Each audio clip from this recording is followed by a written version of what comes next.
with him? As he was growing up, and I know that he had lots of friends, and he loved basketball, he loved tennis, and he would go out. I would say, Chris, remember your manners, remember who you are, and always be conscious of things around you. There's one thing I always told him: if I see an officer at my door, your clothes will be in the garbage bag and out the door. And he always told me, Mom, you have to trust me. And I always said, I trust you, son, but I'm a mom first. I have to ask you these questions. Until up to 22 and a half years old, those are the questions I always asked him.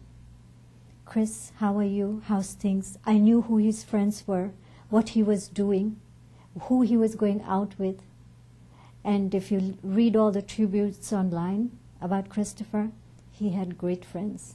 None of them owned Mercedes or fancy cars or fancy houses. We were just ordinary taxpayer-paying citizens. I think between Christopher and I, we had a very open dialogue. I always told him my feelings of how I felt about guns, gangs, and violence. And I always used to make sure that he didn't go in that way. It's like constantly talking about it, constantly reading in the papers saying, hey son, you know this has happened. Do you know any friends of yours who are involved in this? And you should not be following them. But his response always to me was, Mom, trust me. My friends are good. We don't go in that direction. I know what that direction leads to.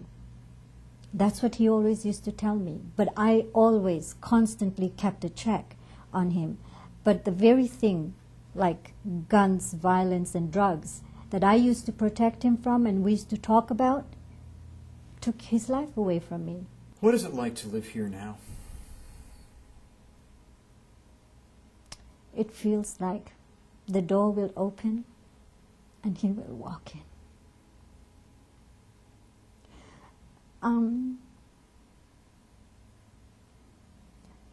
There isn't a day that goes by that I don't miss him or I feel that he's not around me. He loved food so much that I cannot eat. Like I said, in the funeral age, I feel I've aged 20 years more. And I don't think no mom should go through what I'm going through today. Have you thought about moving? I mean, the fact that you are directly across the hall from the murder scene itself, you're looking at this every day. In your words, that's a constant reminder. You know, I've toughened myself up so much that they've taken my son away. I want to see if they can take me away too. No one's going to chase me out of my house. I'm not frightened. I want to fight this fight. So speaking of that fight, what do you think of the criminal justice system today?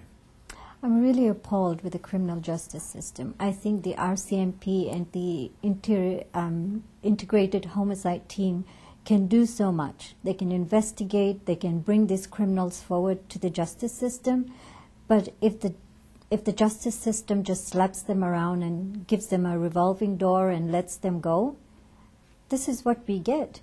Innocent bystanders get killed.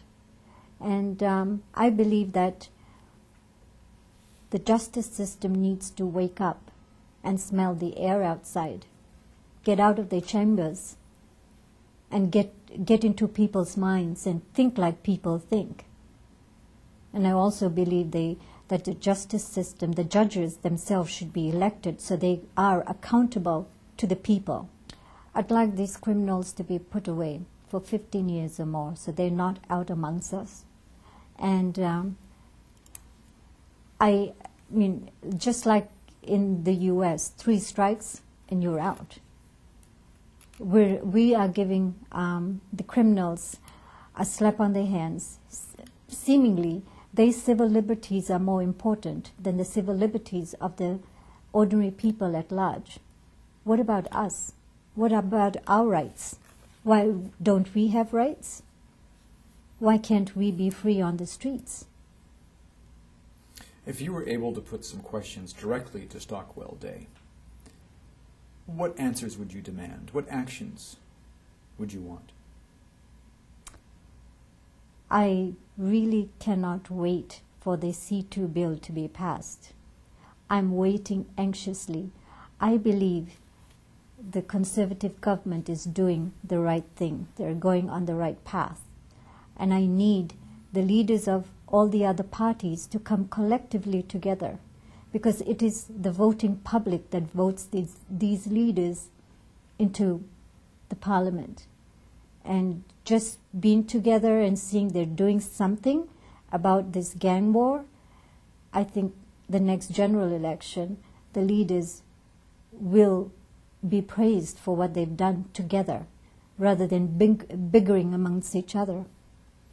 And the police, they've announced lots of task forces and attempts to be more visible in clubs and in gyms and at people's homes, be in their face, the way they put it. What do you think of that kind of approach? I think the RCMP are doing a great job. I would not say they're not. With the limited resources they have, and pulling officers from all the other job sites that they are investigating at the moment and focusing on the gang war, I think they're doing a great job. I think the government, the provincial government, should rally behind them and give them more resources. I've lost the person who loved me unconditionally. And for 22 and a half years, I fought the battle for Christopher at home. If his dad said no, I'd say yes. And if he said yes, I'd say no. I was always on Christopher's side. With Christopher gone, he would love to see his mom fight the battle for him, take it out in the streets and to the country to say that not another Christopher out there will be killed the way he was killed, or taken away from a mom's arms the way he was.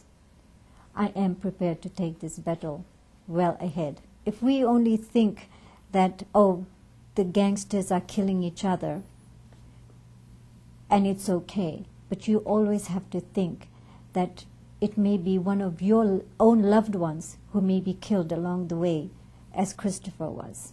If you had a message to give to the men responsible for this, what would that message be?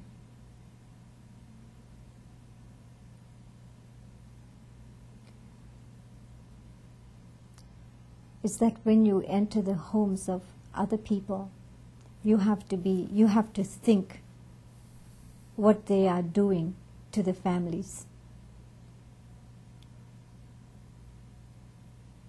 You just cannot enter our homes and take our loved ones away from us.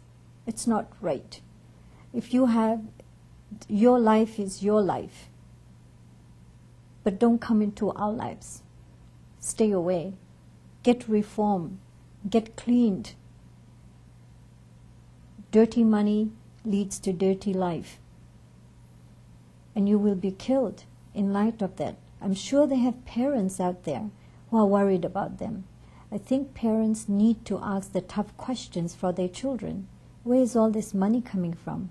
Where is all this cars coming from? How come you can buy $1 million homes? My Chris wasn't like that. We don't live in $1 million home. We don't own a Mercedes. We are very clean, hardworking, tax-paying citizens of Canada. I think everybody should honor that and walk the life that we all are trying to walk.